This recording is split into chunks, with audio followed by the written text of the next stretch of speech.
इस हैरत अंगेज सीन को देखकर सिनेमा में बैठे दर्शक जैसे अपनी पलकें झपकना भूल गए। एक आदमी अपनी प्रेमिका को बहुमंजिली इमारत से अचानक धक्का देकर उसे सैकड़ों फीट नीचे गिराकर मार डालता है। इस सीन से 10 सेकंड पहले तक भी ऑडियंस में किसी को अंदाज़ा तक नहीं होता कि ऐसा कुछ होने वाला है। इस फिल्म से बॉलीवुड में थ्रिलर फिल्मों की एक नई ही परंपरा की शुरुआत हुई। जी हाँ, मैं बात कर रहा हूँ 1993 में रिलीज़ हुई हिंदी फिल्म बाजीगर की। अपनी अलग ही कहानी, रफ्तार और थ्रिल सस्पेंस के कारण यह फिल्म उस वर्ष की बॉलीवुड की चौथी सबसे बड़ी कमाई करने वाली फिल्म बनी। एक सवाल दर्शकों के मन में सदा बना रहा कि फिल्म में अजय यानी शाहरुख खान ने सीमा यानी शिल्पा शेट्टी का कत्ल क्यों किया। दोस्तों, मैं हूं आपका दोस्त BH सिंह और आप देख रहे हैं सिने फैक्ट एंड रिव्यू।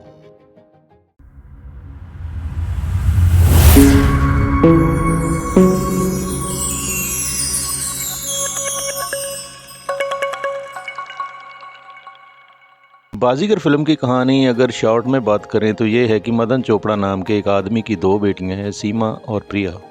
सीमा बड़ी है और प्रिया छोटी। मदन चोपड़ा एक बिजनेसमैन है। किसी वक्त मदन चोपड़ा शर्मा नाम के एक बड़े बिजनेसमैन के पास नौकरी मांगने गया। उसे नौकरी मिल भी गई।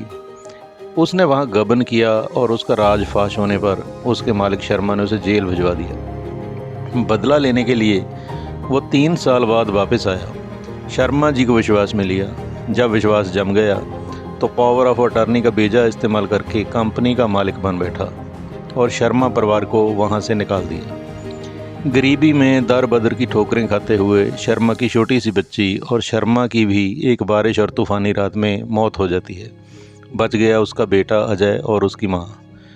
जवान होकर अजय सभी हिसाब बराबर करने दोबारा बॉम्बे पहुँचता है और चोपड़ा की बड़ी बेटी सीमा को अजय बनकर मिलता है।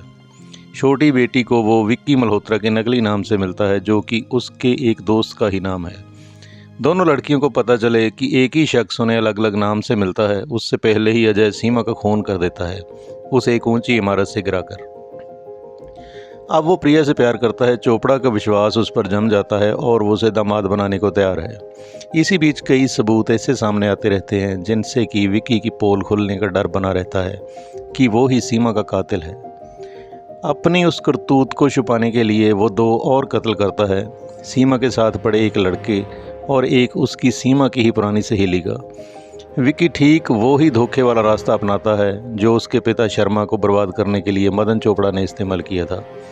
वो भी पावर ऑफ अटर्नी का बेजा इस्तेमाल करता है और अब कारोबार फिर बन जाता है शर्मा ग्रुप ऑफ कंपनीज।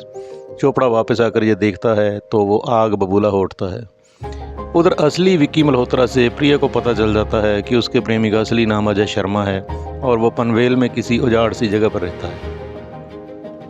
प्रिया वहाँ पहुँचती है और एक एकांत से घर को देखती है। उस घर का दरवाज़ा खोलने पर उसमें उतनी ही धूल मिट्टी जमी होती है जितनी कि प्रिया की ज़िंदगी में आज तक रहस्य की धूल जमी थी।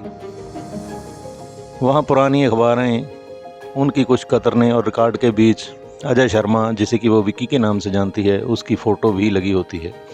तभी विक्की वहाँ आ जाता है और उन दोनों में तकरार होती है। तब विक्की उसे समझाता है कि असल में असली धोखेबाज और खलनायक प्रिया का पिता मदन चोपड़ा ही है, जिसने कि धोखे से उसके पिता की सारी जायदाद छीन ली थी और उन्हें बर्बाद कर दिया था। प्रिया सच सुनकर हैरान रह जाती है। तभी मदन चोपड़ा अपने गुंडों के साथ वहाँ आ जाता है।